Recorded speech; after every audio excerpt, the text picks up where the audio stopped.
मन और एकांत। भक्त महर्षि रमण से प्रश्न करता है, मौन व्रत से क्या लाभ है? महर्षि, आंतरिक मौन आत्मसमर्पण है और वो अहंकार रहित जीवन है।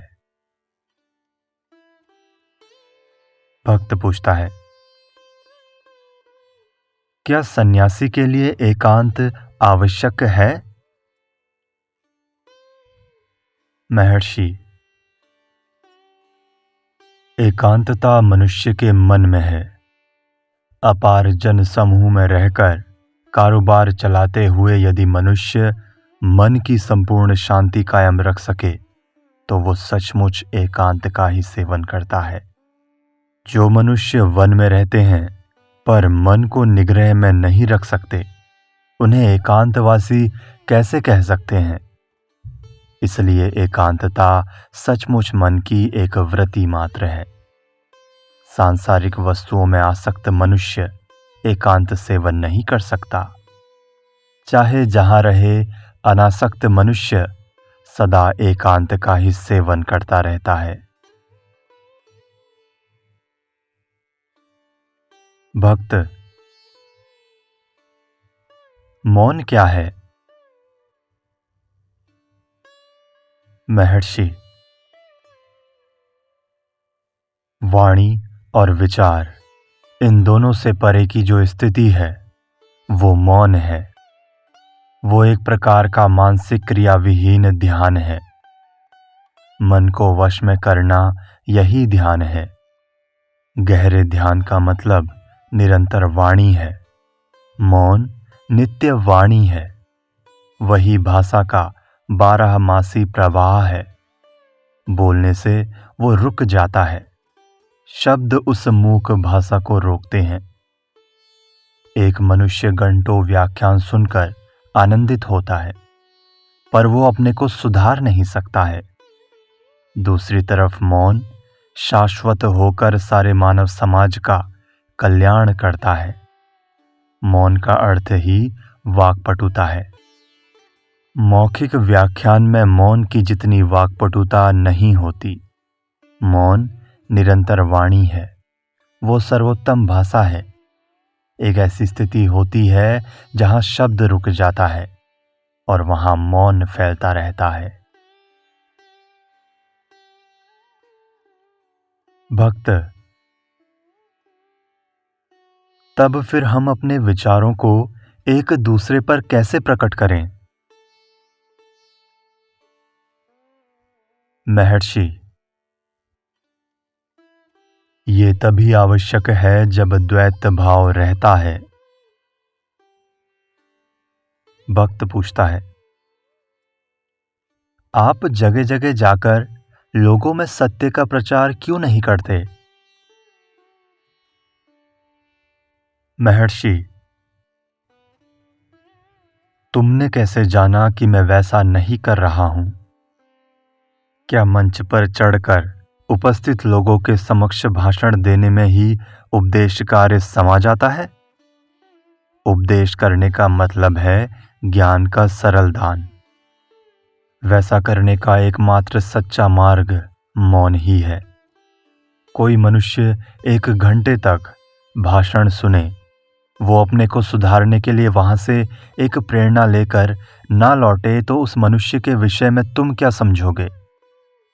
इसके विपरीत इसकी तुलना दूसरे एक ऐसे मनुष्य के साथ करो जो एक पवित्र मौनी विभूति के समक्ष थोड़ी देर बैठे रहने के बाद वहां से अपने जीवन में संपूर्ण परिवर्तन करने का दृढ़ निश्चय कर वहां से निकलता है। कोई भी असर किए बिना पुकार पुकार कर उपदेश करना बेहतर है या आत्मिक शक्ति का प्रभाव प्रसार कर मौन का सेवन कर बैठे रहना? अब तुम सोचकर बताओ, कौन सा मार्ग श्रेष्ठ है? प्रभाव शून्य सस्वर भाषण या मौन होकर आत्मशक्ति का फैलाव? भक्त, भला वाणी का उद्भव कैसे होता है? महर्षि, शुद्ध चैतन्य से अहंता उत्पन्न होती है। वो अहंता विचार को जगाती है और विचार शब्द को जन्म देते हैं। इस तरह वाणी मूल स्रोत की परपौत्री है। यदि वाणी कुछ प्रभाव डाल सके तो जरा सोचो कि मौन द्वारा किया गया उपदेश कितना अधिक शक्तिमान हो सकता है। इस सरल शुद्ध सत्य को लोग अपने नित्य शाश्वत अनुभव के सदा विद्यमान सत्य को समझते नहीं हैं। सत्य आत्मा का है। जिसे आत्मा का भान ना हो, ऐसा क्या कोई रह सकता है? पर हर कोई इस सत्य को सुनने के लिए तैयार ना होकर दूर भागता फिरता है और ये जानने को उत्सुक रहता है कि आगे क्या है, स्वर्ग क्या है, नरक क्या है और पुनर्जन्म क्या है। मनुष्य को गूढ़ता जितनी प्रिय है उतना सत्य नहीं। इसलिए धर्म भी उसके उसी रस का पोषण करते हैं जिससे वो घूम फिरकर अंत में आत्मा के प्रति आकृष्ट हो। साधन चाहे जो हो, तुम्हें तो अंत में आत्मा की तरफ मुड़ना ही होगा। तब फिर अभी यहीं आत्मा में स्थिर क्यों ना होते हो? अन्य लोगों की कल्पना करने या प्रेक्षक बनने के लिए भी तो आत्मा अनिवार्य है। इसलिए वे सब आत्मा से भिन्न नहीं हैं। अज्ञानी भी जब अन्य वस्तुओं को देखता है तब वो सचमुच आत्मा को ही देखता है। भक्त पूछता है, मैं मन का कैसे निग्रह कर सकता हूं? महर्षि, यदि आत्मा का ज्ञान हो जाए तो मनोनिग्रह करने की बात ही नहीं रहती। जब मन का नाश हो जाता है तब आत्मा प्रकाशमान होती है। ज्ञानी का मन चाहे काम करे या ना करे, उसके अंदर केवल आत्मा सतत विद्यमान रहती है, क्योंकि मन, शरीर और जगत आत्मा से भिन्न नहीं है और आत्मा से अलग उनका अस्तित्व ही नहीं हो सकता। वे आत्मा से भिन्न हो ही नहीं सकते। आत्मा का भान होने के बाद इन प्रतीक्षाओं की चिंता ही क्यों करनी चाहिए? इन प्रतीक्षाओं का आत्मा पर क्या असर पड़ने वाला है? भक्त, यदि मन ही एक प्रतीक्षाया है तो आत्मा को कैसे पहचाना जाए? महर्षि, आत्मा स्वयं प्रकाशित हृदय में है। प्रकाश हृदय से निकलकर बुद्धि तक पहुंचता है, जो मन का अधिष्ठान है। जगत मन के द्वारा देखा जाता है। आत्मा के प्रतिबिंबित प्रकाश से ही तुम जगत को देखते हो। मन की क्रिया द्वारा जगत दृश्यमान होता है। जब मन आत्मा से प्रकाश पाता है तब उसे जगत का भान होता है। जब वो उससे ये प्रकाश नहीं पाता तब उसे जगत का भान भी नहीं होता है। यदि मन को अंदर की ओर, प्रकाश के उद्गम की ओर मोड़ा जाए तो बाह्य ज्ञान विनिष्ट हो जाता है और तब केवल आत्मा हृदय में प्रकाशित होती है। चंद्र सूर्य के प्रकाश से जगमगाता है। सूर्य के अस्त होने पर चंद्र के प्रकाश के सहारे वस्तुओं का बोध प्राप्त किया जाता है। जब सूर्य निकल आता है तब चंद्र की कोई आवश्यकता नहीं रहती, चाहे आकाश में उसकी थाली जैसी आकृति बनी क्यों न रहे। मन और हृदय को इसी प्रकार समझो। मन की उपयोगिता उसके प्रतिबिंबित प्रकाश में है, जो वस्तुओं को देखने के काम में आता है। अंदर की ओर फिराने पर मन स्वयं प्रकाश ज्योति के स्रोत में समा जाता है और तब उसकी स्थिति दिन में रहने वाले चंद्र की सी हो जाती है। अंधकार में प्रकाश के लिए दीप की आवश्यकता रहती है, पर सूर्योदय के बाद उस दीप की आवश्यकता नहीं रहती। सब वस्तुएं अपने आप दृष्टिगोचर हो जाती हैं और सूर्य को देखने के लिए अतिरिक्त दीप की कोई आवश्यकता नहीं रहती। अपनी आंखें उस स्वयं प्रकाशित सूर्य की ओर फिराओ तो वो दिखाई पड़ता है। मन की भी यही बात है। वस्तुओं को देखने के लिए मन से प्रतिबिंबित प्रकाश की आवश्यकता है। हृदय को देखने के लिए मन को उसकी ओर मोड़ना पर्याप्त है। तब मन की कोई गणना नहीं रहती, क्योंकि हृदय स्वयं प्रकाशित है। भक्त महर्षि रमण से पूछता है, पिछले अक्टूबर में आश्रम छोड़कर जाने के बाद करीब 10 दिनों तक मुझे उस शांति का भान रहा जो आपके समक्ष प्राप्त होता है। मैं अन्यान्य कार्यों में मग्न रहता, तब भी शांति की अंतर्वाहिनी धारा बराबर बहा करती थी। मेरी कुछ वैसे ही द्वैत भाव की स्थिति थी जैसी नीरस व्याख्यान सुनते सुनते ऊँघने वाले की। फिर वो शांति सुख एकदम नष्ट हो गया। पुरानी विचित्रताएं फिर प्रविष्ट होने लगी। कार्यभार के मारे ध्यान के लिए समय ही नहीं मिलता। क्या काम में लगे रहते हुए मैं हूं ये रट लेना पर्याप्त है? महर्षि, तुम यदि मन को बलवान बनाओ तो पहली शांति चालू रहेगी। उसका काल प्रमाण चालू अभ्यास द्वारा प्राप्त मन के बल पर निर्भर है। ऐसा सबल मन ही तेज धारा में टिक सकता है।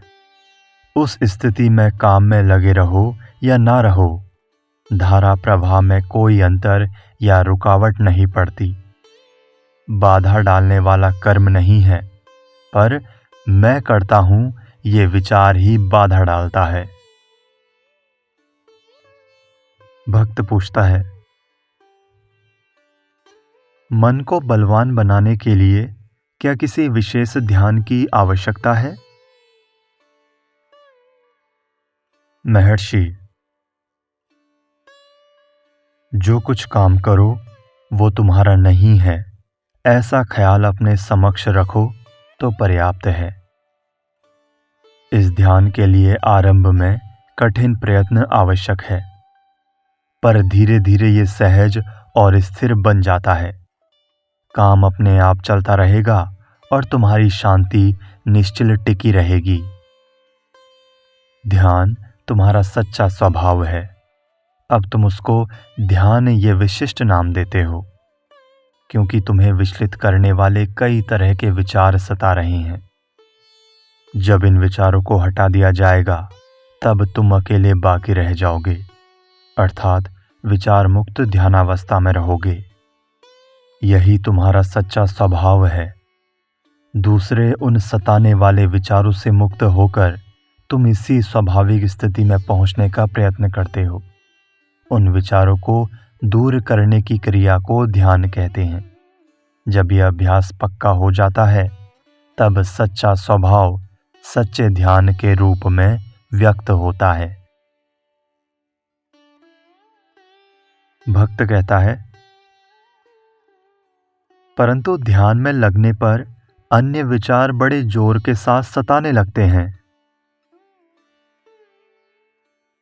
महर्षि, हाँ, ध्यान में सब तरह के विचार उठा करते हैं, ये ठीक है।